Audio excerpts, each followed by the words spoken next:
I'm joined now by Professor John Curtis, polling expert and Professor of Politics at the University of Glasgow. Hello and welcome to Euronews. So just how long do you think this stalemate can go on for, and what, if anything, can be done to break this deadlock? Well, in the end, the idea of having a general election is designed as a way, at least in part, to try to break the deadlock, though, of course, there's no guarantee it will do so.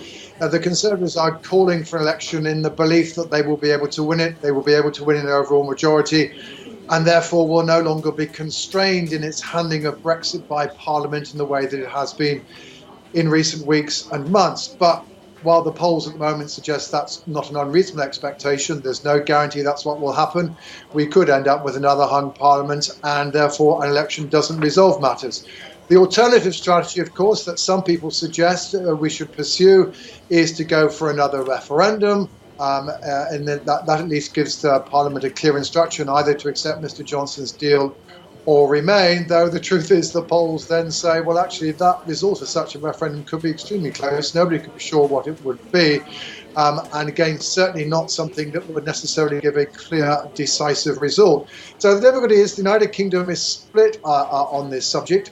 And the fact that Parliament is struggling to make a decision is frankly reflecting public opinion. And even going back to the public themselves, therefore, won't necessarily provide a clear resolution of the impasse. And this idea of holding an election before Christmas that Boris Johnson wants to do, it could actually backfire for him, given that he has managed to get his Brexit deal passed by Parliament in principle.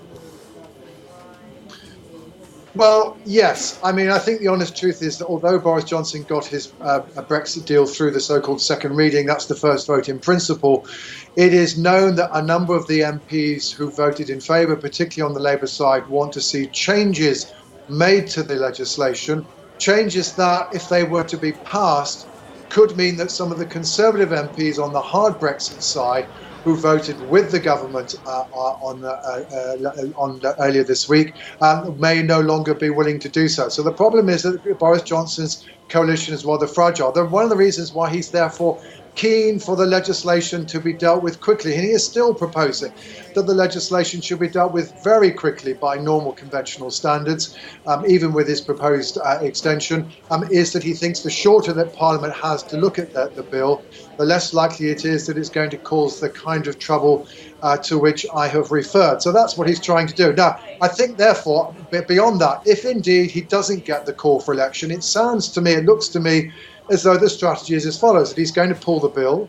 He's perfectly well aware that at the moment, if the bill is pulled and there isn't an election, that the 31st of January, if that's what the extension date proves to be, will become the point at which the default will be once again that the United Kingdom leaves without a deal, and that there is no guarantee that those who are opposed to no deal in the House of Commons will necessarily yet again be able to seize the control of the order paper and be able, as a result of that, to pass legislation that stops no deal from being the default. So, I mean, there is method in what might seem madness on the Prime Minister's side.